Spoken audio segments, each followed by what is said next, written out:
Turning now to a 7 on Your Side investigation, a group of former workers of a program that delivers meals to the homebound elderly in Manhattan say they worked in the back of empty cargo vans with no seats or seat belts and were also not paid fully for their work. They are speaking exclusively with 7 on Your Side Investigates reporter Kristen Thorne. Kristen.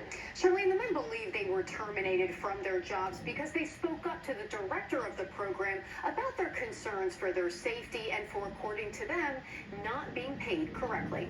No seatbelt, sitting on crates in the back of an empty cargo van driving through the treacherous streets of New York City.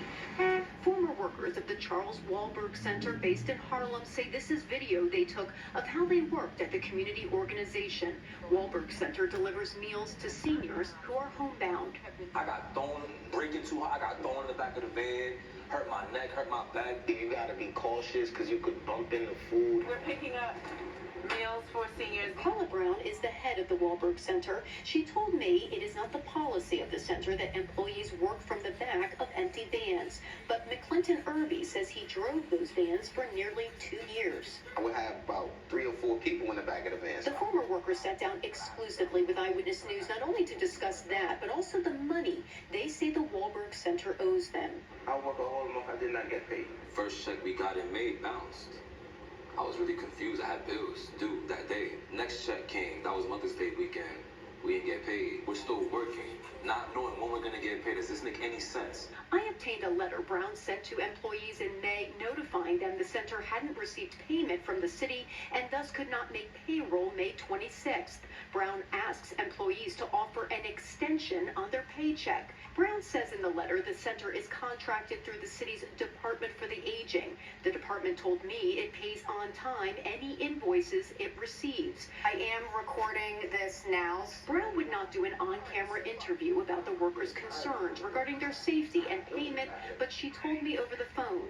These young men didn't do the right thing, and now they want to create a larger problem, right? So I will have my attorney get back to you. I contacted the attorney for the Wahlberg Center, but he said he wasn't able to provide any information.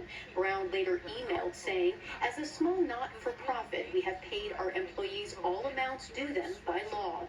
But the former workers have filed a lawsuit against Brown and the Wahlberg Center for violating New York and federal labor laws for lack of payment of wages and overtime. We can go back 6 years on those claims, and we believe that we are going to uncover some substantial discrepancies in terms of what he owes these hardworking employees. The New York City Department for the Aging says it still has not received audits from Wahlberg Center for 2020 or 21. In January 21, the department awarded the center a $5.9 million contract to deliver meals to the elderly.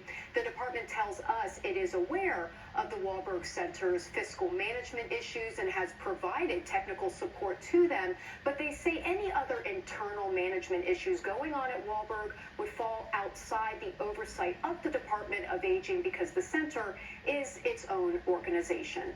Back to you. All right, Kristen, we know you'll stay on top of it. Thank you.